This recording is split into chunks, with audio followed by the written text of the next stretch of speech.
Je vous invite à une plongée dans l'horreur. Dans ma cave, je conserve les archives de 30 ans d'enquête sur les serial killers. L'histoire que je vais vous raconter maintenant a bouleversé les États-Unis dans les années 80. Dans mes archives, j'ai gardé des dizaines d'articles sur cette effroyable affaire. En 14 ans, 9 enfants sont morts dans la famille Tinning.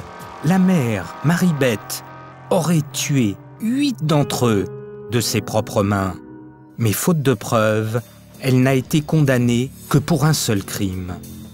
Je vous emmène aux États-Unis, sur les traces de cette mère tueuse en série.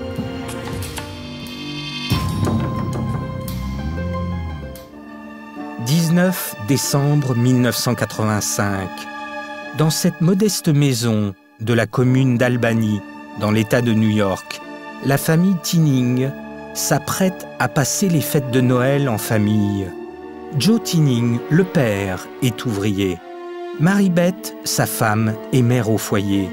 Et depuis 4 mois, ils sont les heureux parents d'une petite fille, Tammy Lynn. Vers minuit, alors que son mari Joe et le nouveau-né sont endormis, Mary Beth Tinning se plonge dans un livre.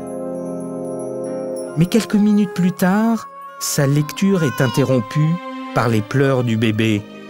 Elle décide de monter dans sa chambre. Et comme toutes les mamans du monde, elle essaye de consoler son enfant.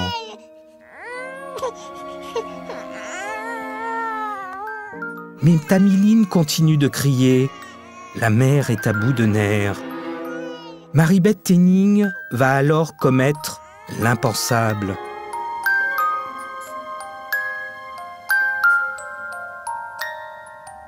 Elle va chercher un coussin, puis l'écrase sur le visage de sa petite fille. Elle appuie de plus en plus fort pour que l'enfant se taise, une bonne fois pour toutes. Quelques secondes plus tard, Tammy Lynn, immobile, ne respire plus. Mary Beth téléphone à une voisine aide-soignante, Cynthia Walter. Elle lui explique, paniquée, qu'il y a un problème avec le bébé et la supplie de venir l'aider. Lorsque son amie entre dans la chambre, elle trouve Tammy Lynn, inconsciente, sur la table allongée. Les urgences arrivent rapidement et conduisent l'enfant, dans un état critique, à l'hôpital le plus proche. Pour connaître la suite de l'histoire, je décide de retourner là où a été emmenée la petite fille le soir du drame. Je refais le chemin avec un homme qui connaît l'affaire mieux que personne. Cet homme, c'est Jeff Wilkin, le journaliste qui a fait éclater le scandale dans les années 80. À l'époque, Jeff était un jeune reporter. Cette affaire a profondément marqué sa carrière.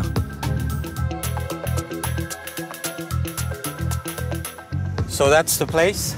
This is the place. Eh oui, c'est là, Ellis Hospital. le Ellis She may Hospital. have brought her child to Ils the sont arrivés aux emergency urgences ici. entrance. It's still Ça the n'a same pas beaucoup basic changé hospital. depuis. We know that it Ils sont happened during the arrivés early morning hours. aux environs d'1 heure du matin. I think it was shortly after 1 a.m.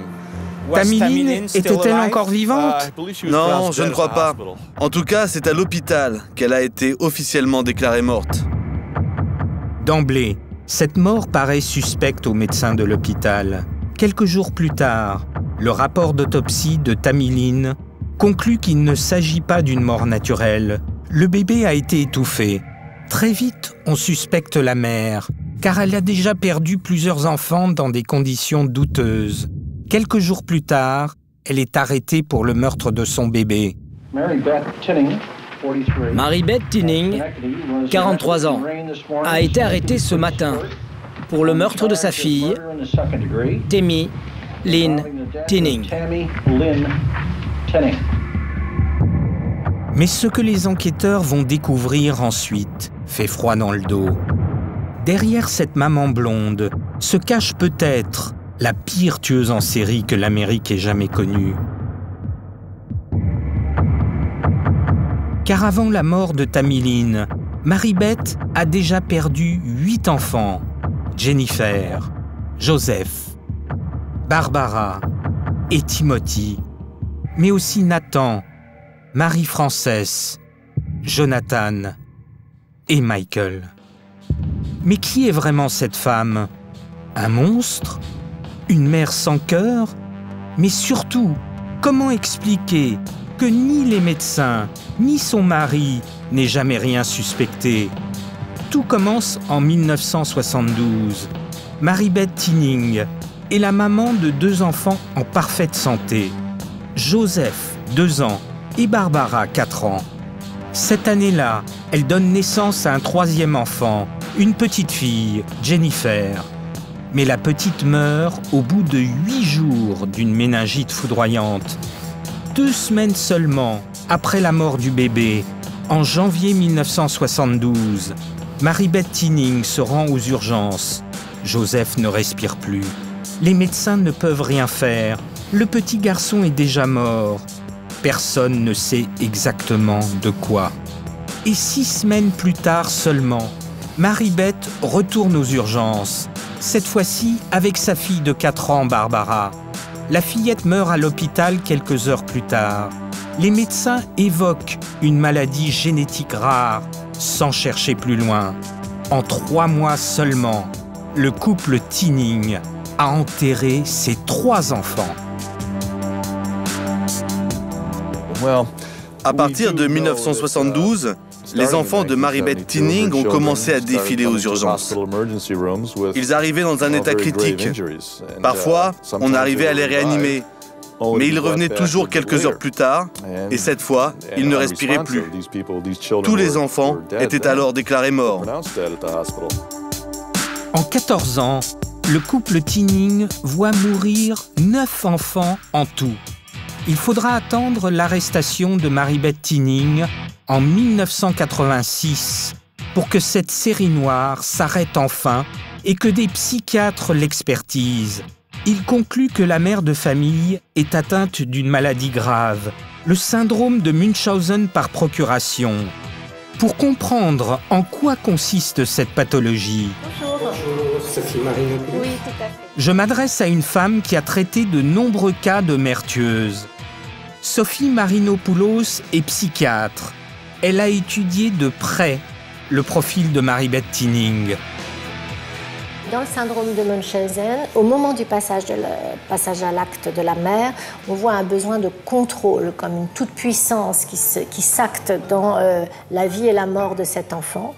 Et ensuite, il y a tous les effets qui suivent. C'est-à-dire qu'elle va à l'hôpital, elle est entourée, elle est reconnue comme une mère victime d'un enfant malade. Donc on a là, tout d'un coup, une reconnaissance de sa valeur, alors qu'elle se pense et elle se vit sans valeur. Personne, sans doute, ne lui demanderait comment elle va si elle ne vivait pas ce terrible décès d'enfant. La toute-puissance, le pouvoir absolu de vie et de mort sur une victime, c'est ce que recherchent 90% des tueurs en série. Je décide de faire plus de recherches sur la pathologie de Marie-Beth Tinning.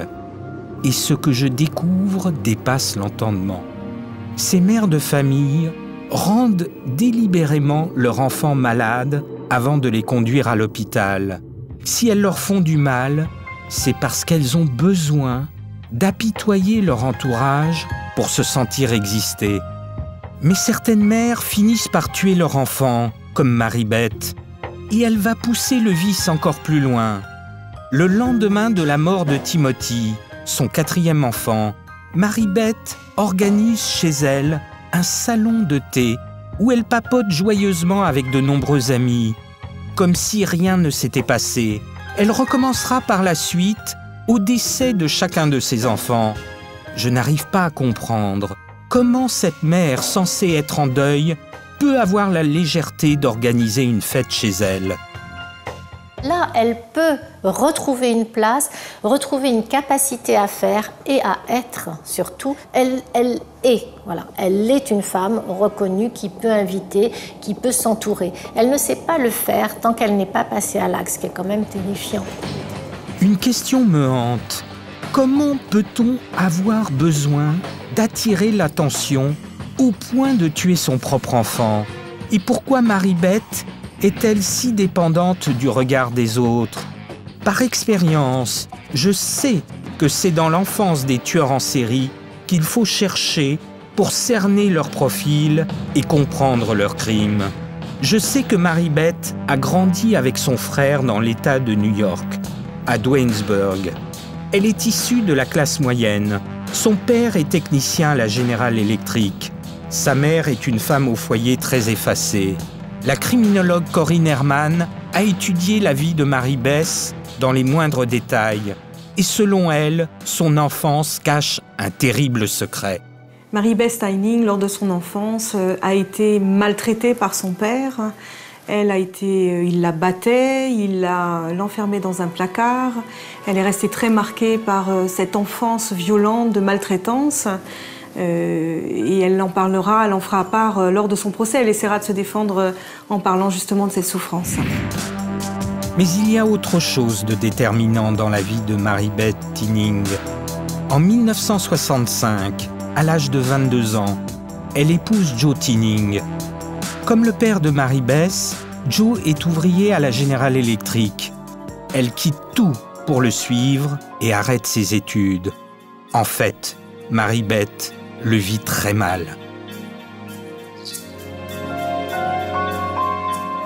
Marie-Beth avait des rêves, elle souhaitait aller à l'université, poursuivre des études. Elle ne pourra jamais satisfaire ce rêve, ne pourra jamais aller à l'université. Elle enchaînera les petits boulots, chauffeuse de bus, serveuse, enfin tous ces petits boulots qui ne sont pas très enrichissants pour elle d'un point de vue psychologique, enfin qui ne satisferont pas à son rêve. Marie-Beth Tinning est mal dans sa peau. Elle n'est pas la femme qu'elle rêvait d'être. La frustration, l'impression de ne pas être reconnue à sa juste valeur. Tous les tueurs en série, ou presque, souffrent de ce sentiment d'infériorité qui les pousse ensuite aux pires excès. Mais je veux en savoir plus sur le couple Tinning. Le journaliste Jeff Wilkin accepte de m'emmener devant la maison où il vivait à l'époque. Avec Joe, elle s'installe dans cette banlieue de New York, à Schenectady. Elle qui aurait aimé faire carrière, devenir quelqu'un, se retrouve alors mère au foyer, coincée à la maison. Voilà où ils habitaient quand elle a été arrêtée. 367 Michigan Avenue. Est-ce que Marie-Beth avait des amis et le couple avait-il une vie sociale épanouie? Joe jouait au bowling dans un club. Il avait une vie sociale hors de son travail. Mais Marie-Beth n'avait pas beaucoup d'amis. Discrète, c'est le mot pour la qualifier. Un peu coupée des gens. Parfois, les gens sont exubérants, bruyants, ils savent se faire remarquer. Eh bien, Marie-Beth, c'était le contraire. À mon avis, peu de gens devaient faire attention à elle. Si Joe est exubérant, Marie-Beth est tout le contraire. Discrète et réservée, presque transparente. Je comprends mieux maintenant son besoin viscéral d'attirer le regard des autres, cette soif insensée de reconnaissance.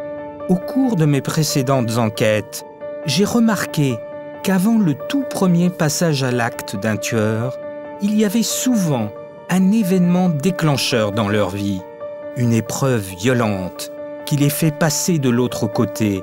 Alors, y a-t-il, oui ou non, un tournant dans la vie de Marie-Beth Tinning? Pour Corinne Herman, il s'agit de la mort de son premier enfant en 1972. La petite Jennifer, qui décède à 8 jours d'une méningite.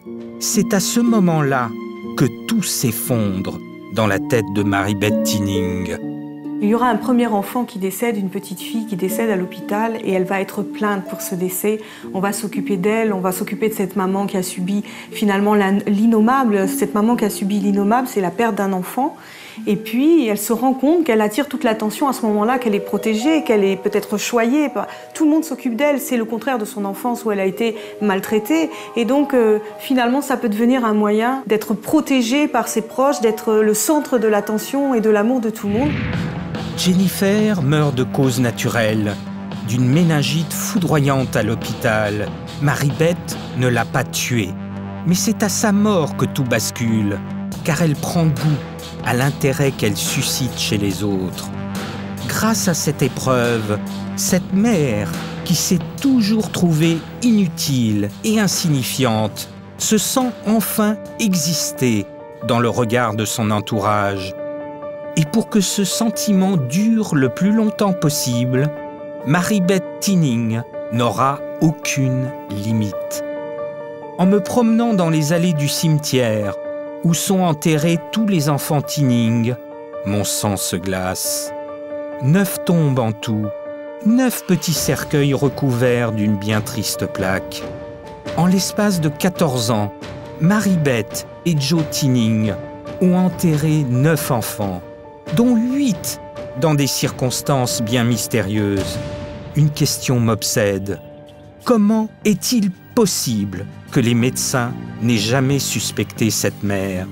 Pour le savoir, je retourne voir le journaliste Jeff Wilkin. J'ai rendez-vous devant l'Ellis Hospital, car Marie-Beth a amené ses enfants ici à 4 reprises. C'est incroyable de penser qu'aucun médecin n'ait réagi. Comment l'expliquer? Eh bien, les services sociaux auraient dû réagir, mais c'est aussi la faute de la société. Parce qu'à l'époque, la mort subite du nourrisson était très courante. Alors tout le monde se disait, c'est juste une famille vraiment malchanceuse. Mais les médecins pensaient aussi que les Tinning étaient atteints d'une maladie génétique rare qui décimait tous leurs enfants en bas âge. Mort subite du nourrisson, maladie génétique, mais aucun médecin n'approfondit ces thèses. J'aimerais en discuter dans cet hôpital avec les docteurs en service à l'époque, mais ils sont aujourd'hui à la retraite. Heureusement, le journaliste Jeff Wilkin a conservé de nombreuses archives. Il m'a confié l'interview du docteur Robertson.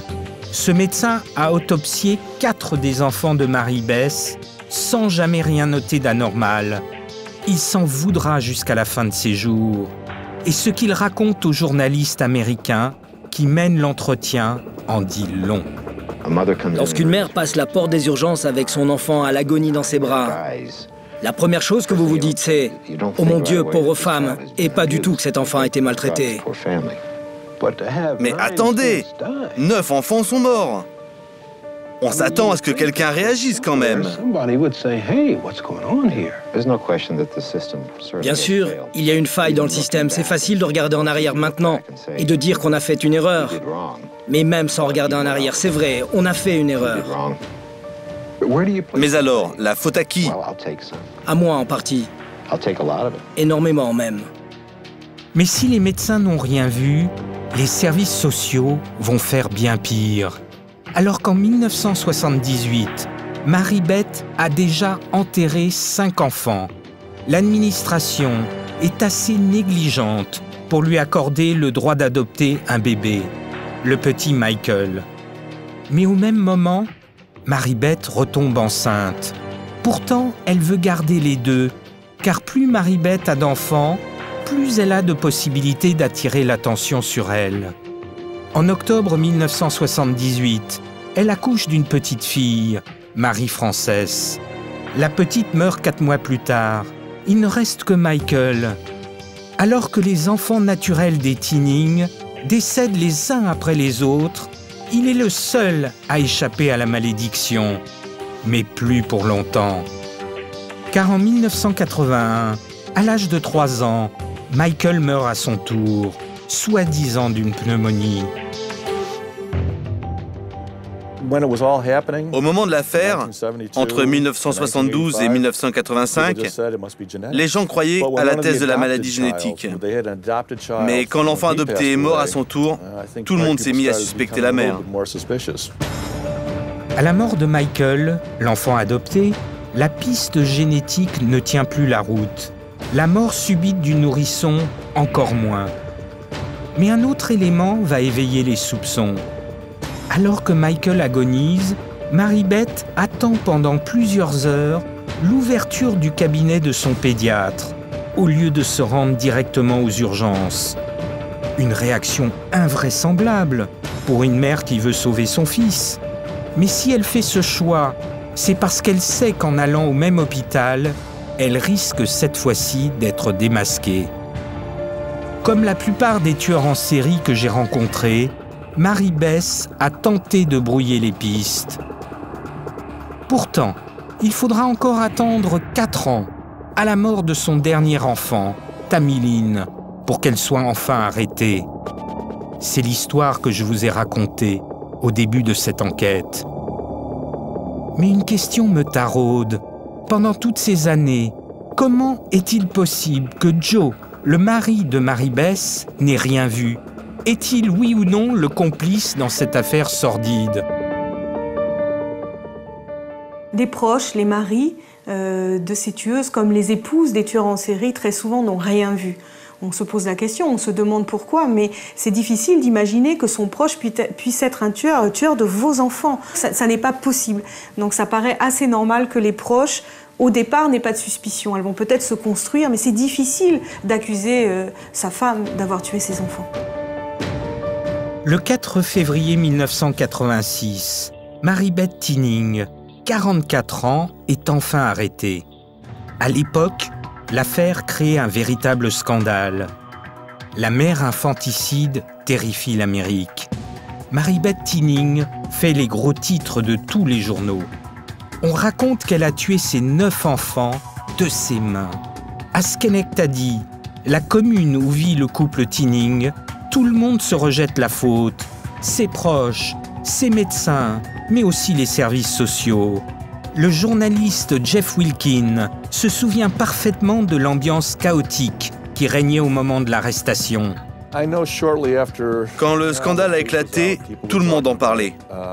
Et je me souviens en particulier du directeur des pompes funèbres. Il était vraiment mal parce qu'il avait enterré les 9 enfants Tinning.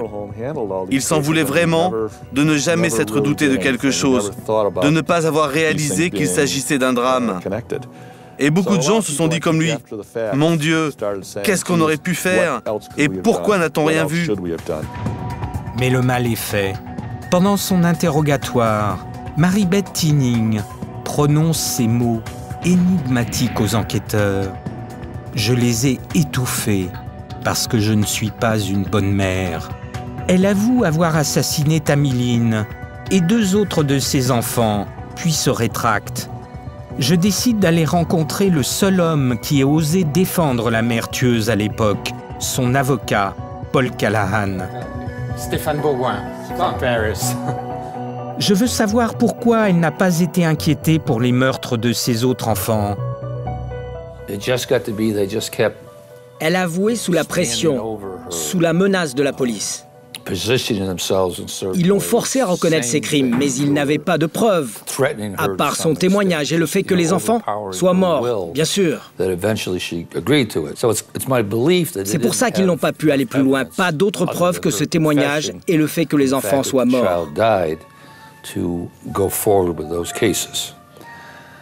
Personnellement, je ne saurai jamais la vérité. Elle ne m'a jamais dit qu'elle les avait tués. Le 22 juin 1987, le procès de Mary Beth Tinning commence. Alors qu'elle a enterré 9 enfants en 14 ans et peut-être tué 8 d'entre eux, elle n'est jugée que pour un seul meurtre, celui de Tammy Lynn. Je veux savoir quelle a été son attitude au procès. Le journaliste Jeff Wilkin a suivi toutes les audiences à l'époque. Au procès, elle avait l'air très dure, perdue dans ses pensées. Elle regardait fixement devant elle, sans montrer la moindre émotion. Pourtant, elle venait de tuer Tammy Lynn, son bébé. Mais lors de toutes les audiences, elle a montré cette même dureté. Impassible, c'est le mot. Froideur, absence totale de compassion. Presque tous les tueurs en série que j'ai rencontrés ont affiché la même attitude pendant leur procès. Mary Beth choque le jury. Le verdict tombe. Prison à vie avec 20 ans de sûreté. C'est le seul moment où Mary Beth est émue aux larmes. Mais je sais bien que ces sanglots ne sont en aucun cas destinés à l'enfant qu'elle a étouffé. Si elle pleure, c'est parce qu'elle sait qu'elle finira sa vie en cellule. Aujourd'hui, Marie-Beth a 68 ans. Elle a demandé à 2 reprises à être libérée, mais la justice a refusé catégoriquement. Quant à son mari Joe, il est toujours convaincu de son innocence et lui rend visite 3 fois par mois à la prison pour femmes de Bedford Hills, dans l'État de New York. Un couple uni à jamais pour le meilleur et surtout pour le pire. Marie-Beth Tinning, la mère de famille qui étouffait l'innocence née de la chair de sa chair, me hantera certainement très longtemps. Désormais, une chose est sûre, elle ne pourra plus jamais nuire à qui que ce soit.